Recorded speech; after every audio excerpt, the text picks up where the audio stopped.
இட்லி மாவு செய்கிறதுக்கு எப்படி அரிசி ஊற வைக்கிறது அப்படின்னு பார்க்கலாம். அரிசி எடுத்து மெஷர்மெண்ட்டு பார்க்கலாம். ஃபஸ்ட்டு நம்ம இட்லி அரிசி 1 கிளாஸு, கடையில் வாங்கின இட்லி அரிசி இது 1 கிளாஸ் எடுத்துருக்கோம். கொஞ்சம் கம்மியாக தான் இருக்குது. இது பார்த்திங்கன்னா அடுத்தது இதில் 6 கிளாஸ் நாங்கள் எடுக்க போகிறோம். இது வந்து ரேஷன் அரிசி. ரேஷன் அரிசி வந்து ரேஷனில் வாங்கினது. இதில் வந்து மொத்தம் நாங்கள் 6 கிளாஸ் எடுக்க போகிறோம். இதில் 1 2 போட்டாச்சு, இன்னொன்று 3 4 5 6 கிளாஸ் வந்து அரிசி ஒரே பாத்திரத்துலேயே ஊற வச்சா பத்தாதுங்க. தனித்தனி இதில் 3 கிளாஸ் அதில் 3 கிளாஸ் போட்டிருக்கேன். ரேஷன் அரிசி நான் கடையில் வாங்கின ஒரு இட்லி அரிசி 1 கிளாஸ் போட்டிருக்கேன்.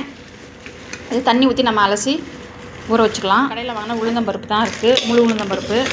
இதில் நம்ம வந்து இதே கிளாஸில் இந்த பாருங்கள், இந்த கிளாஸ் தான், இந்த கிளாஸில் வந்து 1.5 கிளாஸ் நம்ம போட்டுக்க போகிறோம். 6 கிளாஸ் அரிசிக்கு நம்ம முழு உளுந்தம்பருப்பு 1.5 கிளாஸ் போட்டுக்கிறோம். 1.5 கிளாஸ் போட்டுக்கிறோம். உருட்டு உளுந்துங்க இது.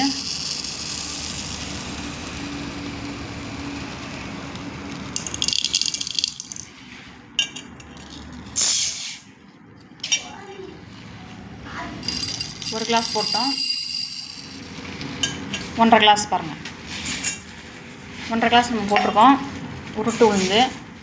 இதுக்கு வந்து பாருங்கள், நம்ம ரேஷன் அரிசி தான் இது. நாங்கள் எப்போதும் ரேஷன் அரிசி தான் இட்லிக்கு யூஸ் பண்ணுறது. நல்லாவே இட்லி நல்லா வரும். இதில் வந்து தூசு வண்டு கிண்டு இருந்துச்சுன்னா என்ன பண்ணுறது, நம்ம அலசி 3 அலசி நல்லாவே இப்போவே அலசிடலாம். 3 அலசி அலசிடலாம். இட்லி மாவு அரைக்கிறதுக்கு ரேஷன் அரிசி ரொம்பவே நல்லாயிருக்கும். கடையிலேருந்து இட்லி அரிசி வாங்கி அதையும் யூஸ் பண்ணலாம். எங்களுக்கு வந்து ரேஷன் அரிசியே ரொம்ப நல்லா இருக்குன்ட்டு நாங்கள் அதையே யூஸ் பண்ணுறது. 3 அலசி நம்ம கீழே ஊற்றிடலாம்.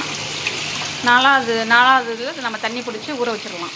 இப்போவே நம்ம அலசிட்டோம்னா அப்புறமேட்டுக்கு ஈஸியாக இருக்கும். நமக்கு வந்து ஊறினதுக்கப்புறம் நம்ம ஒரு அலசி மட்டும் அலசிக்கலாம்.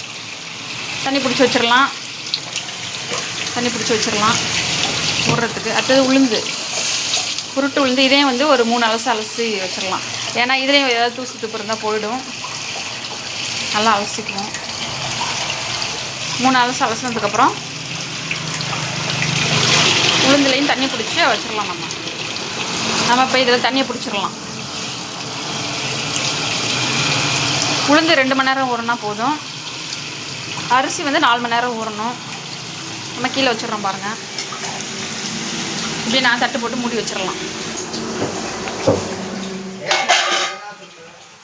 தட்டு போட்டு மூடி வச்சிடலாம்.